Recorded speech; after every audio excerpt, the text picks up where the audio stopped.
بسم اللہ الرحمن الرحیم۔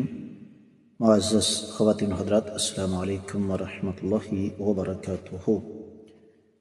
سورۃ النور کا تعارف، یہ ہے ہمارے سبق کا موضوع جو ہم نے سابقہ سبق میں شروع کیا، لیکن چونکہ ہم پابند ہیں اپنے مخصوص وقت کے، اس لیے سابقہ سبق میں سورہ النور کا تعارف مکمل نہ ہو سکا۔ آخری بات جو ہم نے پچھلے سبق میں کی تھی اس حوالے سے وہ یہی کہ رب کائنات نے ایسی خواتین جن کی عمر زیادہ ہو جاتی ہے ان کو پردے کے بارے میں کچھ رخصت دی ہے، لیکن اس کا مطلب یہ قطعی طور پر نہیں ہے کہ وہ 80 سال کی خواتین زبردستی اپنے آپ کو جوان بنانے کی کوشش کریں۔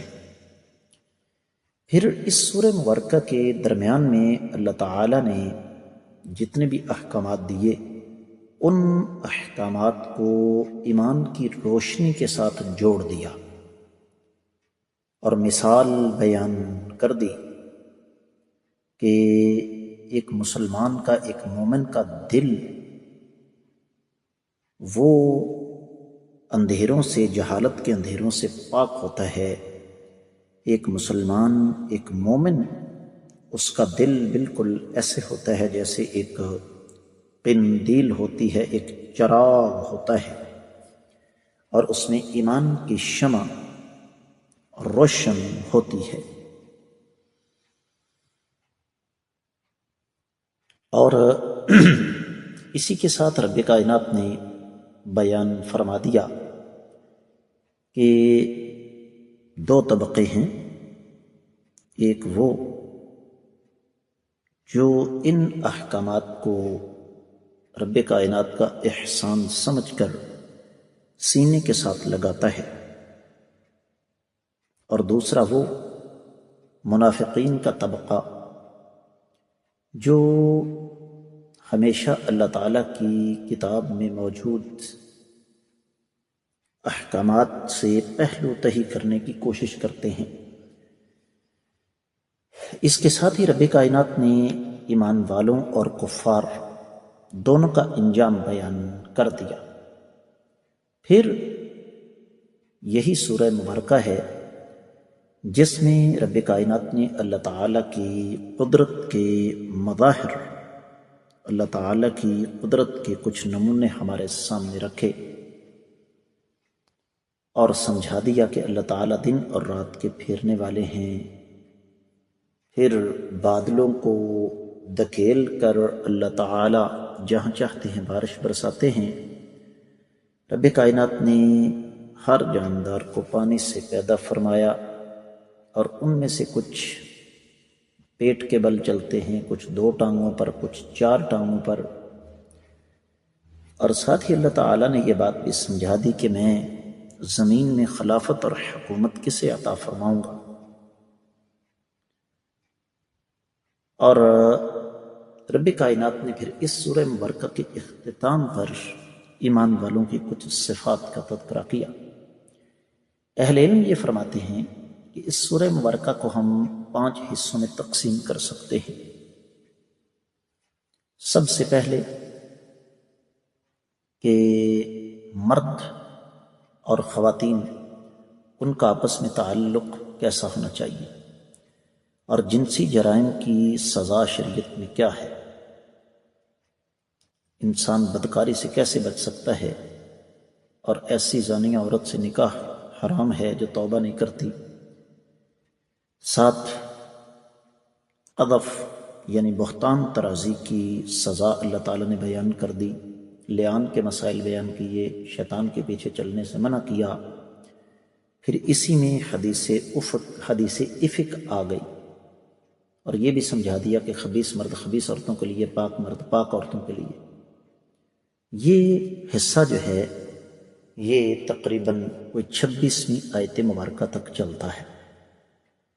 پھر دوسرا حصہ ہے اس سورہ مبارکہ کا جس میں رب کائنات نے ہمیں سمجھایا کہ بدکاری سے کیسے بچا جا سکتا ہے، گھروں میں داخل ہونے کے آداب کیا ہیں، نظر کی حفاظت کا حکم دیا، خواتین کو غیر محرم کے سامنے اپنی زیب و زینت ظاہر کرنے سے منع فرمایا، اور یہ بھی سمجھایا کہ ہم اپنی عزتوں کو کیسے بچا سکتے ہیں۔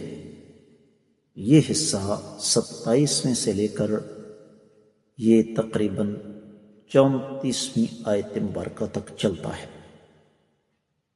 پھر تیسرا حصہ ہے جس میں اللہ تعالیٰ نے شرعی احکامات کو اپنی توحید اور اپنی وحدانیت کے ساتھ جوڑ دیا، اور یہ بھی سمجھایا کہ اللہ تعالیٰ کے گھروں کی تعمیر کا اصل حق ادا کرنے والے وہ لوگ ہیں جو نماز قائم کرتے ہیں، زکوٰۃ ادا کرتے ہیں، اور ایمان والوں کو اللہ تعالیٰ نے روشنی کے ساتھ جوڑا،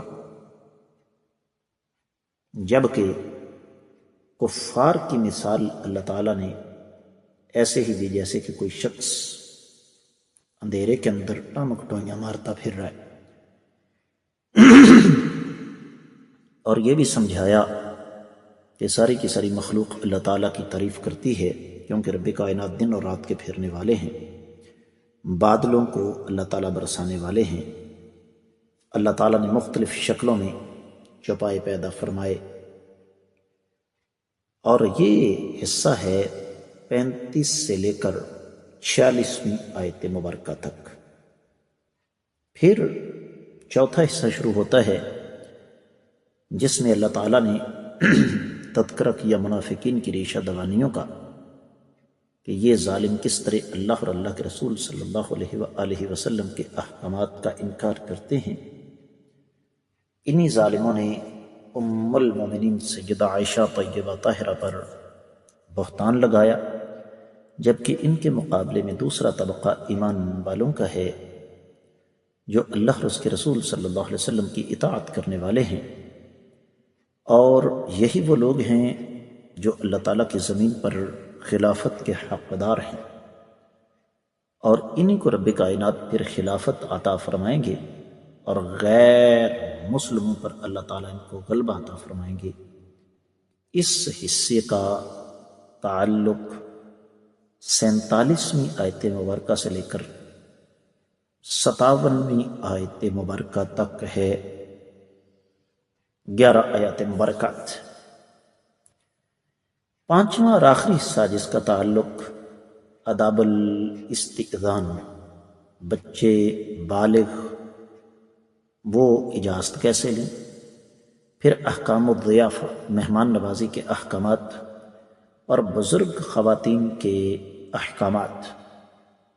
پھر یہ سورہ مبارکہ جو ہے اسے رب کائنات نے مکمل فرمایا ایمان والوں کے صفات کے ساتھ، اور ایمان والوں کو منع فرما دیا کہ تم آقا علیہ صلاۃ والسلام کو ان کا نام لے کر مخاطب نہیں کر سکتے، اور یہ بھی سمجھا دیا کہ اللہ تعالیٰ ساری کائنات اور اس میں جو کچھ ہے اس کے مالک ہیں، اور اس حصے کا تعلق ہے 58ویں آیت مبارکہ سے لے کر سورہ مبارکہ کے اختتام تک۔ معزز خواتین حضرات، اس سورہ مبارکہ کے حوالے سے مزید کچھ ضروری امور باقی ہیں، تو میں وہ بھی آپ کے سامنے رکھنا چاہوں گا۔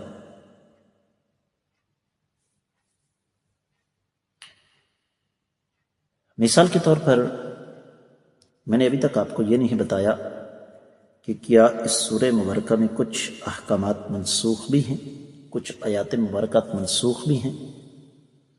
جی ہاں، چوتھی آیت مبارکہ کو 5ویں آیت مبارکہ نے منسوخ کیا ہے، ایک۔ پھر تیسری آیت مبارکہ کو 32ویں آیت مبارکہ نے منسوخ کیا ہے 2۔ اور یہ جو کچھ میں آپ کو سمجھا رہا ہوں میری اپنی طرف سے نہیں،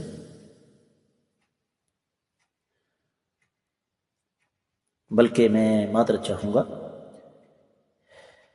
چوتھی آیت مبارکہ کو منسوخ کیا ہے اس آیت مبارکہ میں جس میں رب کائنات نے فرمایا الا الذین تابوا، یعنی 5ویں آیت مبارکہ۔ میں آیات پڑھنا بھول گیا تھا۔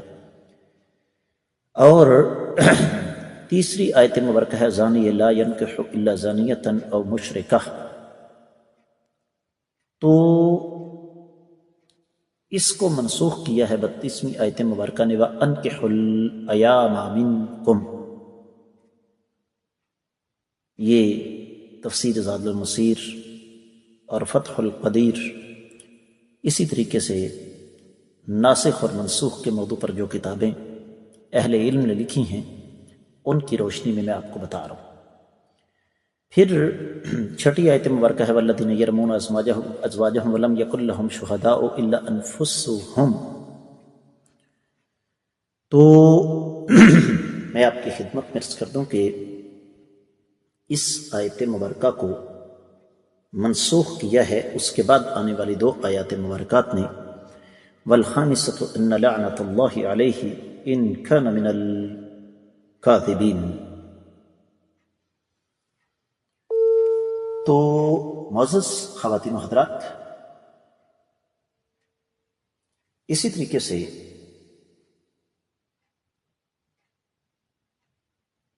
چوتھا مقام جہاں پر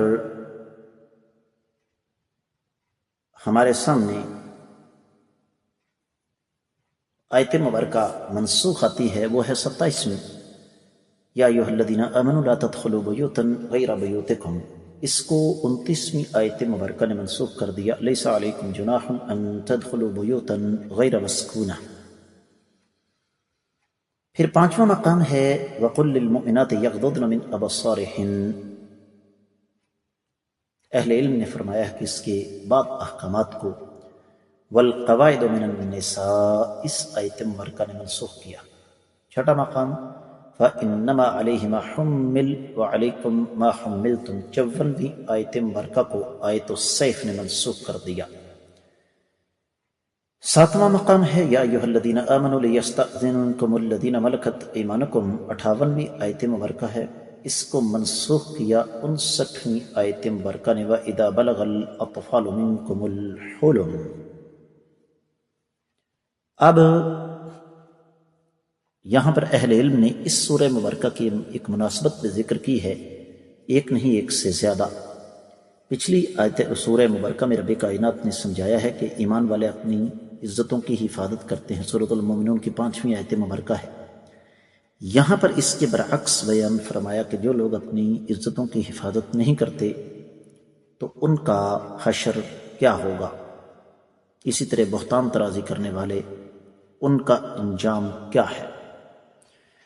پچھلی سورہ مبارکہ میں رب کائنات نے بیان فرمایا ہے کہ اللہ تعالیٰ نے کوئی چیز بھی فضول پیدا نہیں کی، تو یہاں پر سمجھا دیا کہ کس لیے پیدا کیا ہے اللہ تعالیٰ نے سب کو، تاکہ احکامات اللہ تعالیٰ دے سکیں اور کچھ چیزوں سے اللہ تعالیٰ منع کر سکیں۔ تو یہ تھا 2 قسطوں میں اس سورہ مبارکہ کا مختصر تعارف۔ اب انشاءاللہ ہم آگے سورہ مبارکہ شروع کریں گے۔ اجازت چاہوں گا۔ السلام علیکم ورحمۃ اللہ۔